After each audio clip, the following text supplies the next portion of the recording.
Mabagsik na ermitanyo ng Samara.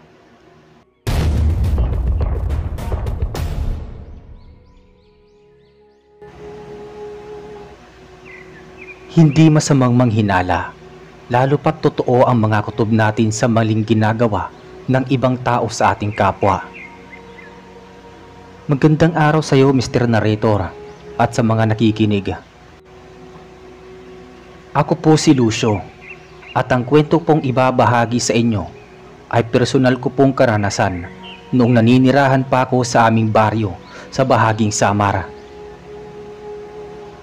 Taong 1980, nasa 16 na taong gulang pa ako ng mga panahong yon at masayang nakatira ang pamilya ko sa aming baryo at mula pa noon ay marami na ding nagaganap na kababalaghan sa aming nasasakupan. Bukas na ang kaisipan namin sa mga aswang na dumudukot ng mga alagang hayop ng aming mga kapitbahay at maging mga buntis at may sakit ang kanilang binibiktima. Ang mga albularyo at mamumuksa ng masamang elemento ay mayroong isang namumukod tanging nilalang ang palaging bukang bibig ng matatanda. Ayon sa kanilang mga kwento, ay may isang mabagsik na ermitanyo na lumipol sa isang batalyong aswang sa aming baryo noong taong 1950 at kinatatakutan din siya ng mga mambabarang, mangkukulam, maging ang mga itim na engkanto at duwende. Ngunit lumipas ang ilang taon ay bigla na lamang siyang naglahong parang bula at kailanman ay hindi na bumalik hanggang sa lumitaw na naman ang masasamang nilalang sa baryo. Hindi ko naman mapaniwalaan ang kwento at inisip ko na lamang na isang alamat ang tungkol sa ermitanyo, kaya naman nagpatuloy ako sa aking buhay bilang estudyante. Napakalayo ng aming paaralan. Halos inaabot ako ng 2 oras sa paglalakad mula sa bayan patungo sa aming baryo, kung kaya't takip silim na ako nakakauwi sa aming bahay. Mabuti na lamang at may natitira pang liwanag sa tuwing umuuwi kami ng 2 kong kaibigan. Isang hapon ay hindi kami kaagad nakauwi dahil may tinapos kaming proyekto sa bahay ng kaklase naming si Gilberto. Pinagmerienda pa niya kami, kaya lalo kaming natagalan sa kanilang bahay. Noong sumilip sa bintana si Rhea at napansin niyang nag-aagaw na ang liwanag at dilima sa kalangitan, ay saka siya nag-aya sa amin na umuwi na. Nagpasalamat kami magkaibigan kay Gilberto, pati sa mga magulang niya, at saka kami naglakad patungo sa aming baryo. Madalang pa noon ang tricycle at jeep, kaya wala kaming ibang paraan para makarating sa aming mga tahanan kung hindi ang maglakad ng malayong kilometro. Sumapit ang 2 oras at nakarating kami sa bukana ng baryo. Dumaan pa kami sa may sukalan dahil may malapit na daan doon patungo sa aming mga bahay. Hindi naman kami natatakot dahil hindi pa lumulubog ang araw. Subalit noong nasa kalagitnaan na kami ng paglalakad ay may naririnig kaming mga kaluskos ng mga paa na para bang sumusunod sa aming likuran. Sabay-sabay kaming lumingon magkakaibigan, subalit wala kaming ibang nakitang nilalang. Nagpatuloy kami sa paglalakad habang nagtatawanan at nagkukwentuhan hanggang sa malapit na kami makalabas sa sukalan. Pero natigilan kami sa paglalakad noong makarinig kami ng isang mahinang tinig na para bang may humihinga sa likuran namin. Biglang nagtayuan ang mga balahibo namin sa buong katawan, lalo pat may naaamoy kami sumisimoy na babahong amoy sa aming likuran. Dumagundong ang malalakas na kaba sa dibdib ko, pero kahit takot na takot ako ay nagawa ko pa rin lumingon sa bandang likuran. At ganoon na lamang ang gulat ko nang makita ang anyo ng nilalang. Isa siyang matandang lalaki na payat at halos umusli ang mga buto sa kanyang mga balikat. Tumutulo ang kanyang mga laway na may kasamang dugo. Namumula at nanlilisik din ang kanyang mga matang matatalima na nakatingin sa amin. Bumungis-ngis ang lahat at kitang-kita namin nga inilabas niya ang kanyang mahabang dila bago sumulong palakad patungo sa aming kinatatayuan. Dahan-dahan kaming umatras habang nananahimik kaming nakatingin sa kanya. Siya ay dumiretso pasulong habang bumibilis ang mga paa namin sa pag-atras. Maya-maya pa, naalarma at nagsigawan na kami magkakaibigan habang kumakaripas ng pagtakbo, subalit sa kamalasan ni Rhea ay napatid siya. Binalikan namin siya ngunit lumundag sa kanya ang lalaki. Nataranta kami ni Gardo at humanap kami ng anumang patpat na pwede naming ipanlaban sa lalaki. Nakadampot ako ng mahabang patpat at iyon ang inihampas ko sa dibdib ng lalaki, subalit napakalakas niya at nagawa pa niya akong maitulak palayo kay Rhea. Sumugod sa kanya si Gardo na may dalang mas matabang kahoy, subalit sinikmuraan lamang siya ng lalaki. Binalingan ng lalaki si Rhea at pinagsusuntok sa muka. Pagkatapos ay iwinasiwas niya ang kanyang mga matutulis na kuko at pilit na sinisira ang uniforme ng kaibigan namin. Luminga-linga kami ni Gardo subalit wala kami makitang tao sa paligid. Sumisigaw kami ng tulong ngunit walang nakakarinig sa amin. Hanggang sa lumakas ang hangin sa paligid at halos magtalsikan ang mga tuyong dahon sa lupa. Tuluyan na noong lumubog ang araw at nagpakita ang buwan sa kalangitan. Nagulat kami ni Gardo nang may nasilayan kaming nagliliwanag na bagay sa kasukalan. Namangha si Gardo at naisip niya na posibleng ang ermitanyo ang nagliliwanag na aming nakikita. Sinaway ko siya at sinabi ko na imposibleng mangyari yun dahil alamat lamang ang tungkol sa ermitanyo at wala pang nagpapatunay na bumalik siya sa aming baryo. Lumapit ang liwanag sa direksyon ng halimaw at sa kauna-unahang pagkakataon ay nakita namin mula sa liwanag ang isang matandang lalaki na may abuhing mga buhok hanggang sa talampakan. Matapang ang kanyang mga mata at may hawak siyang mahabang tungkod. Pinalo niya at hinataw ng pagkalakas-lakas ang halimaw na lalaki at umangil ito ng pagkalakas-lakas din. Dumagundong yun sa buong paligid.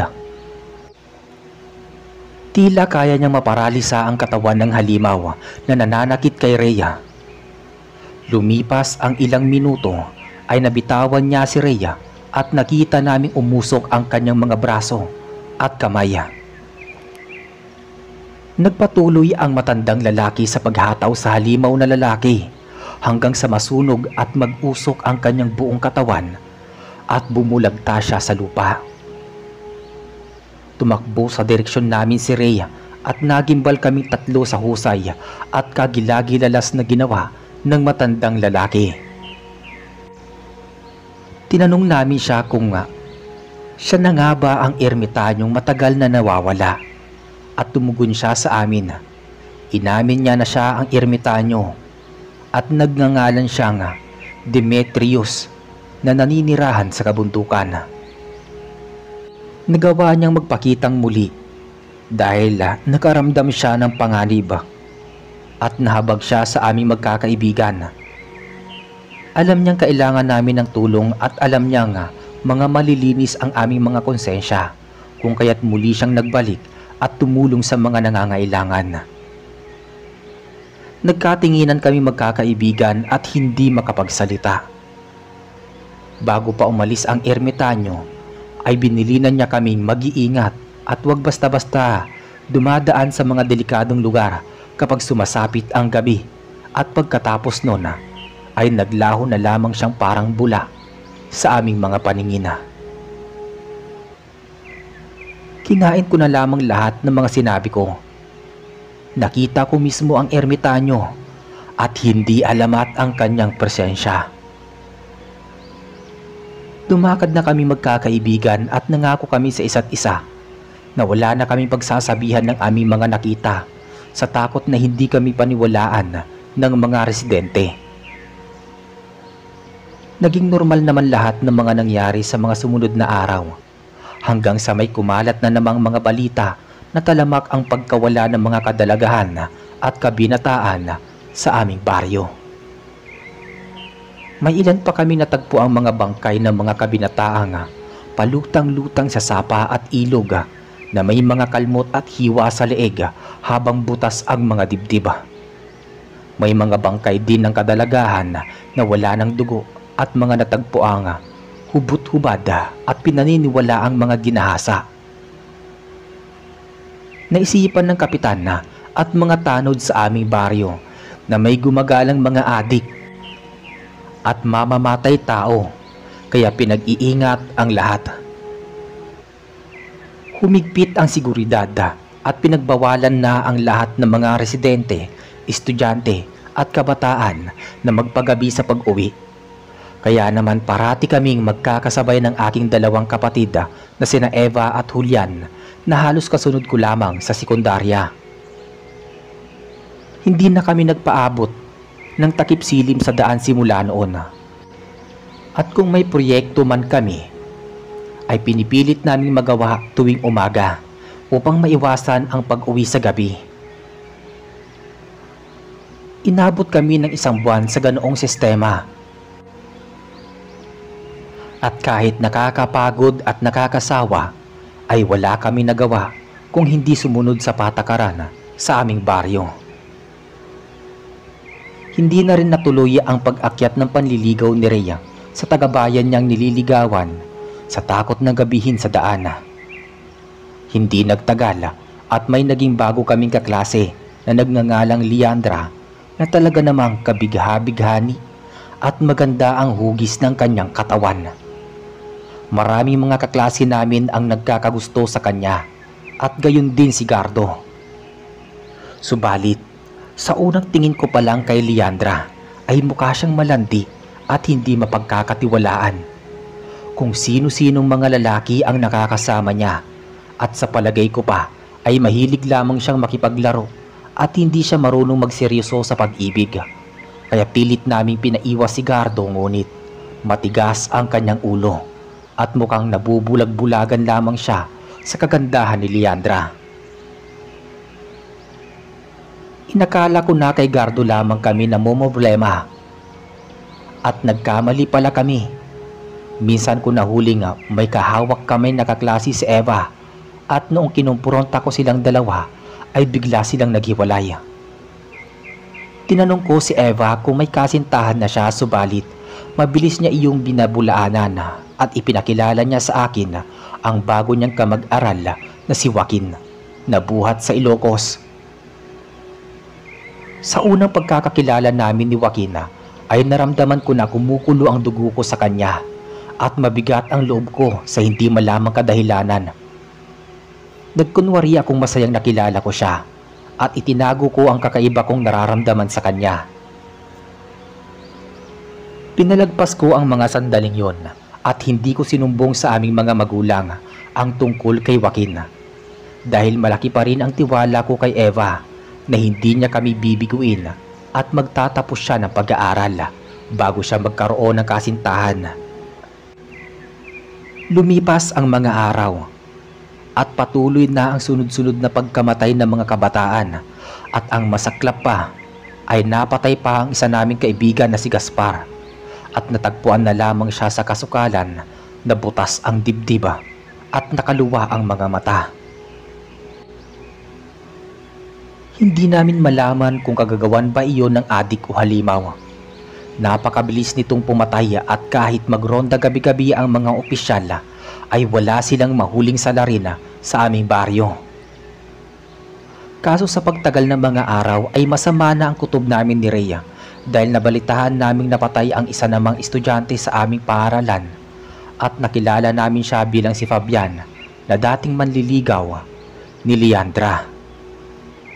Hindi pa ako sigurado noon pero halos karamihan ng mga nabibiktima ay mga estudyanteng nahuhumaling sa kanya. Isa pa sa pinangambahan ko noong magsumbong sa akin si Julian ukol sa mga obserbasyon niya kay Eva. Madalas itong naglalagay ng kolorete sa muka at madalang na siyang nakakagawa ng mga gawaing bahay sa aming bahay tuwing Sabado at Linggo. Palihim kong minatyagan si Eva at napapansin ko na palagi siyang may mga binabasang liham na tinatago niya sa kanyang cabinet sa kanyang kwarto. Malakas ang kutob ko na mayroong manliligaw si Eva, kaya naman parati ko siyang sinusundo sa kanilang silid-aralan sa tuwing matatapos ang klase at sigurado ko na hindi siya makakasabay sa pag-uwi ni Joaquin dahil wala akong tiwala sa kanya. Isang araw ay nagulat na lamang kami ni Rhea noong magtapat sa amin si Gardo na magkasintahan na sila ni Leandra. Pinilit namin ni Rhea na paliwanagan si Gardo, subalit nainis siya sa amin at parang sarado ang isip niya ukol kay Leandra.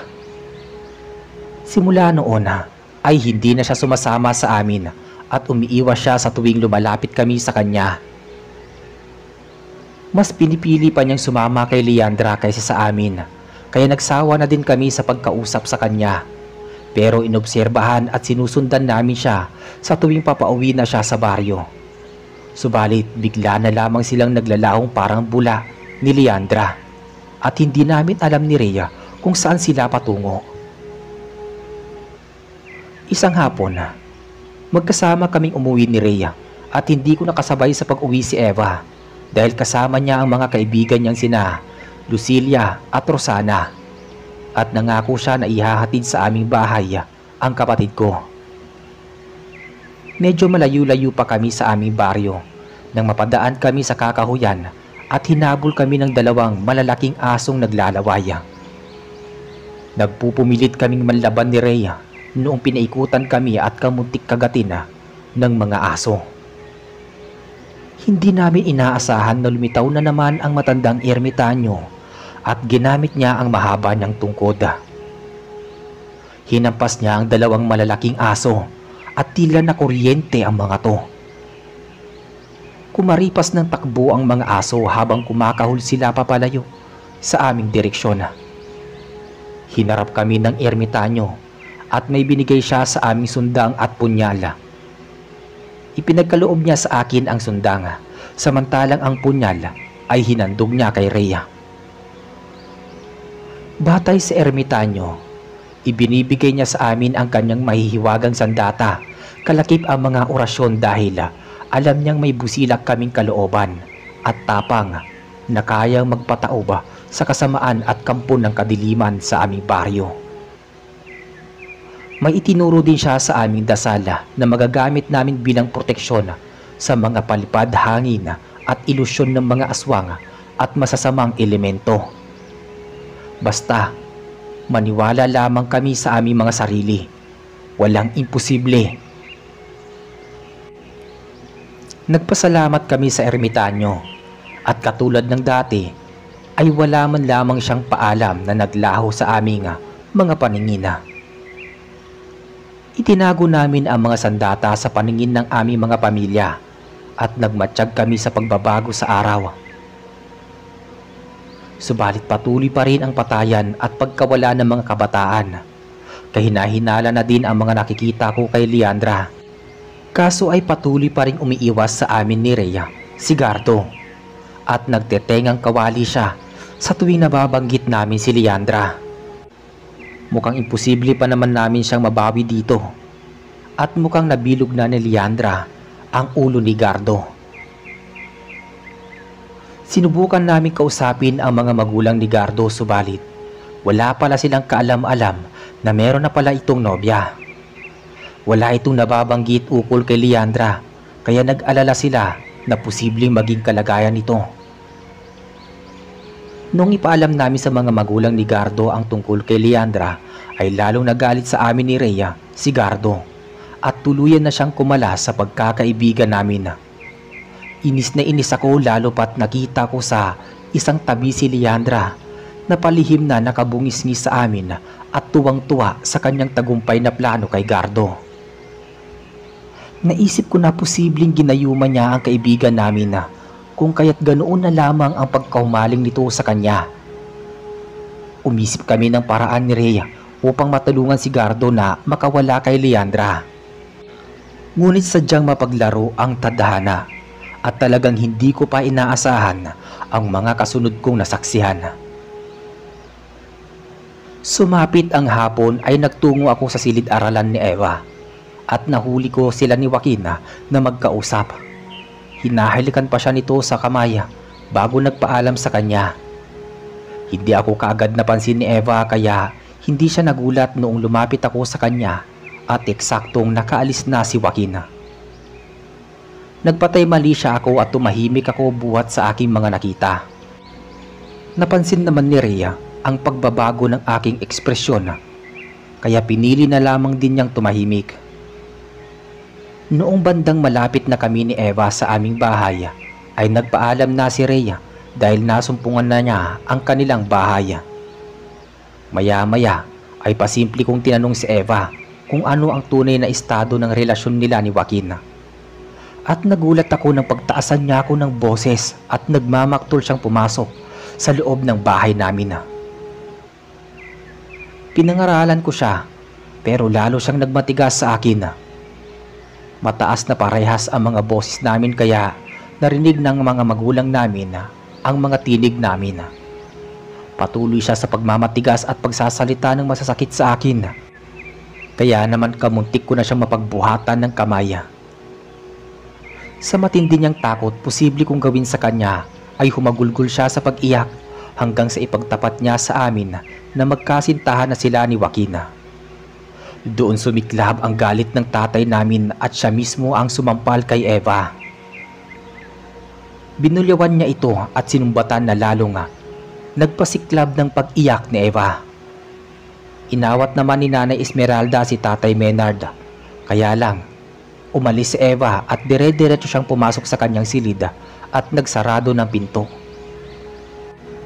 Pinakiusapan siya ni Nanay Esmeralda na buksan ang pinto. Subalit hindi siya nakinig, kaya hinayaan na lamang namin siya. Umasa kami na magiging maayos ang lahat sa kinabukasan. Ipinahinga ko na muna ang isip ko sa buong maghapon. At problema sa kapatid ko, pati sa aking kaibigan. Kailangan kong makatulog upang makabawi ako sa kasunod na araw. Kaya lang ay mas lalong naging komplikado ang lahat noong sumapit ang umaga. Walang kibo si Eva at hindi niya ako kinakausap at pinapansin man lang. Nauna siyang pumasok sa paaralan at hindi man lamang niya kami hinintay ni Julian.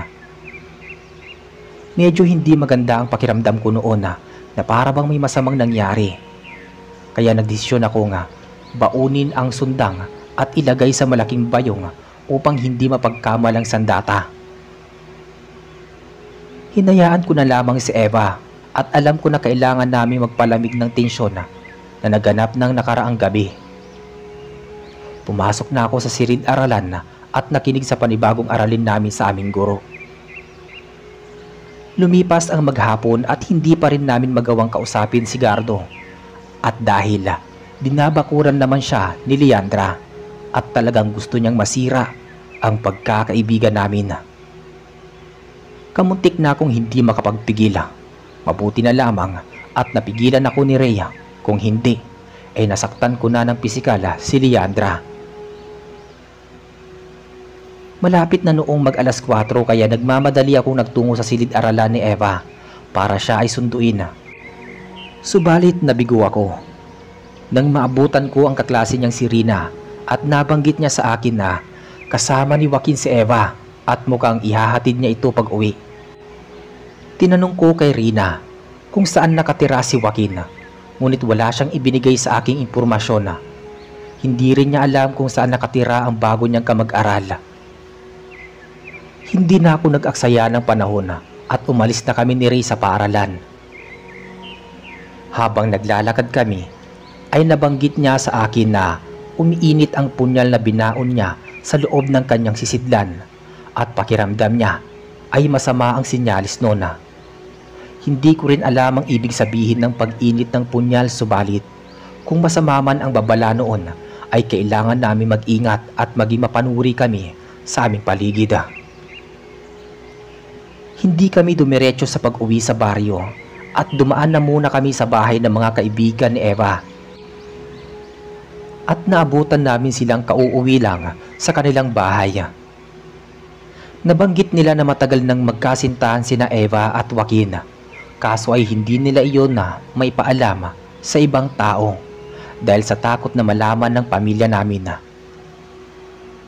Wala din silang masyadong alam ukol kay Joaquin dahil napaka-misteryoso nito at kahit minsan ay hindi sila nito inimbita sa bahay niya.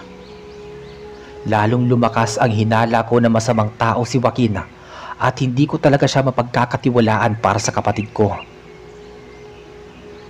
Nagpasalamat na lang kami sa kaibigan ni Eva at umalis na din kami kaagad ni Rhea upang hindi kami abutan ng dilim sa daan, subalit noong makarating kami sa baryo ay lumitaw ang kabilugan ng buwan.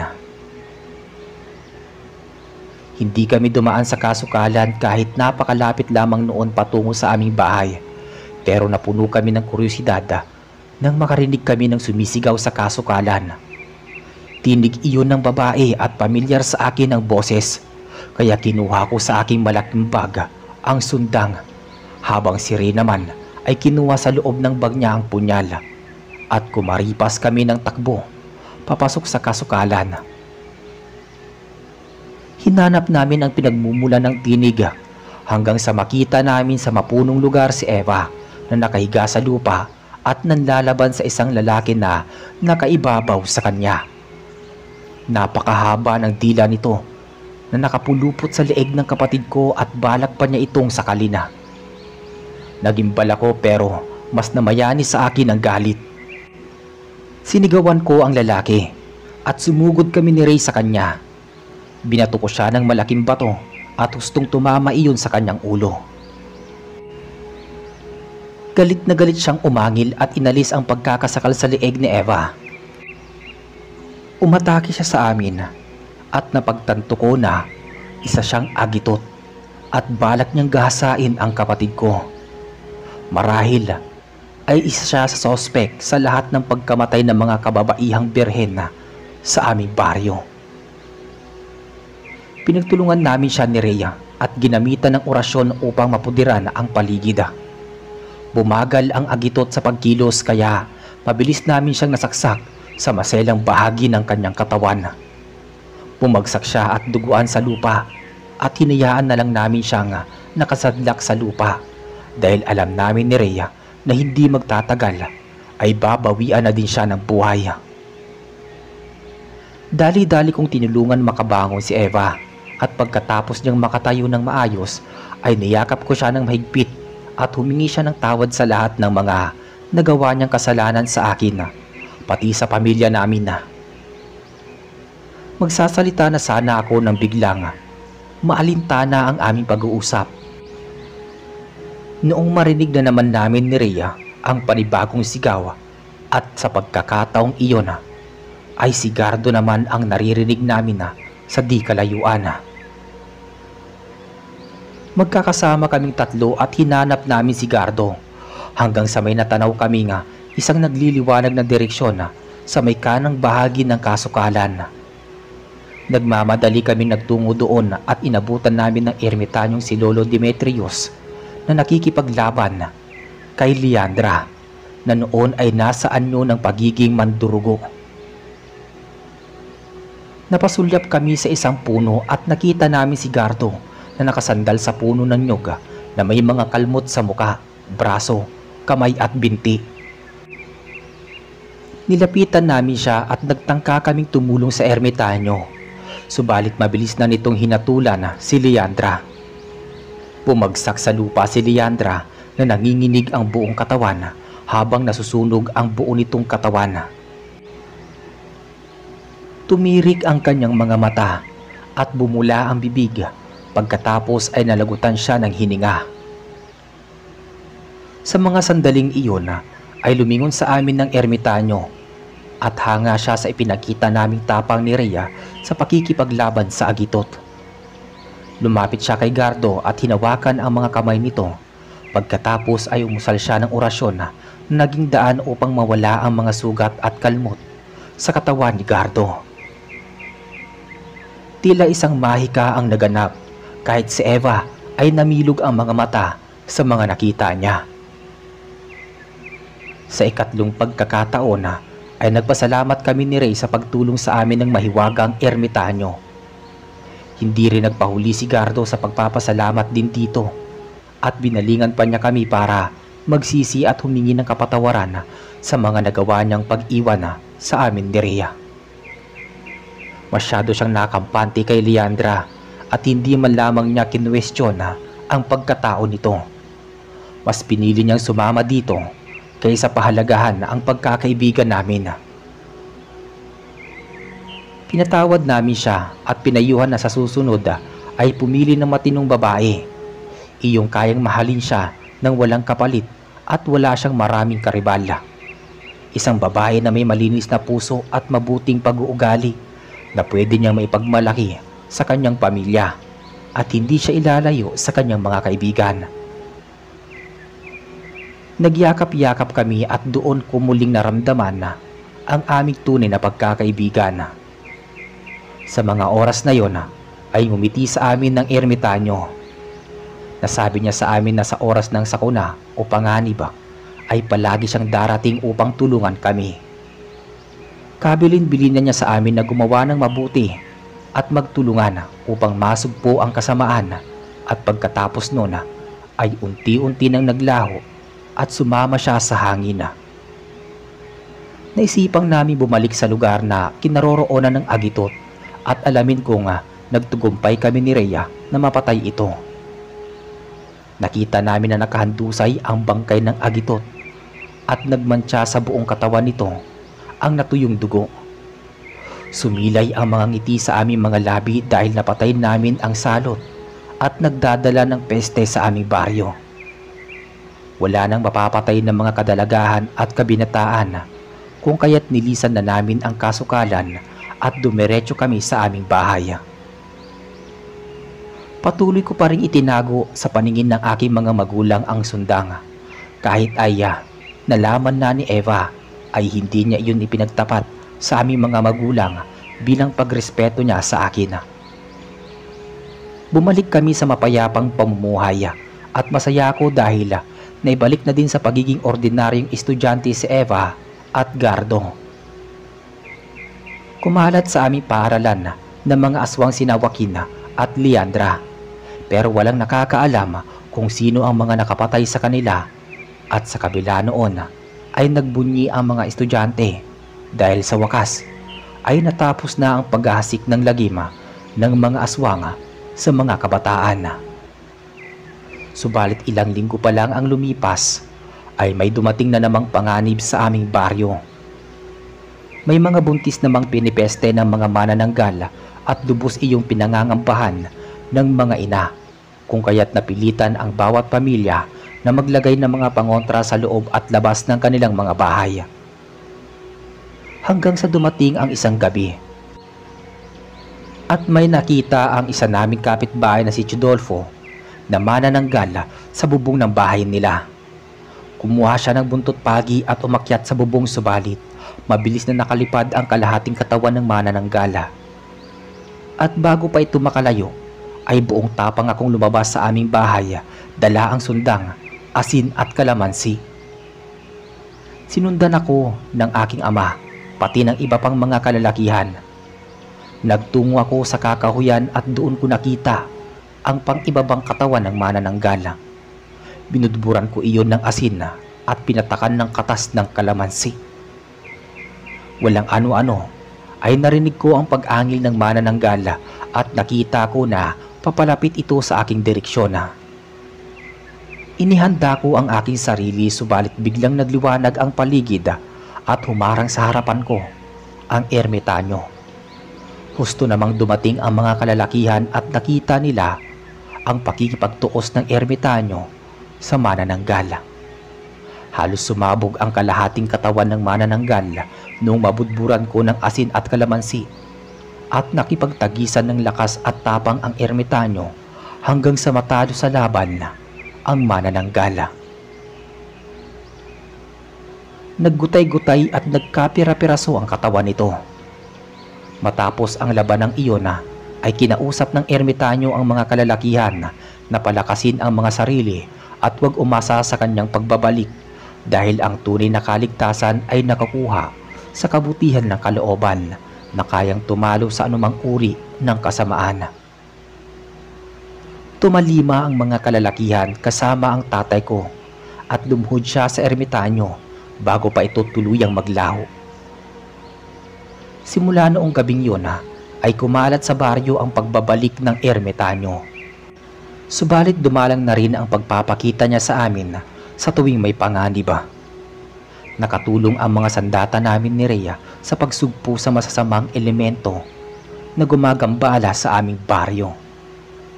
Hindi man namin palagi nasusumpungan ang presensya ng ermitanyo, ay palagi pa rin siyang nasa puso't isipan namin. At dito na po natatapos ang kwento. At maraming salamat po sa inyong pakikinig.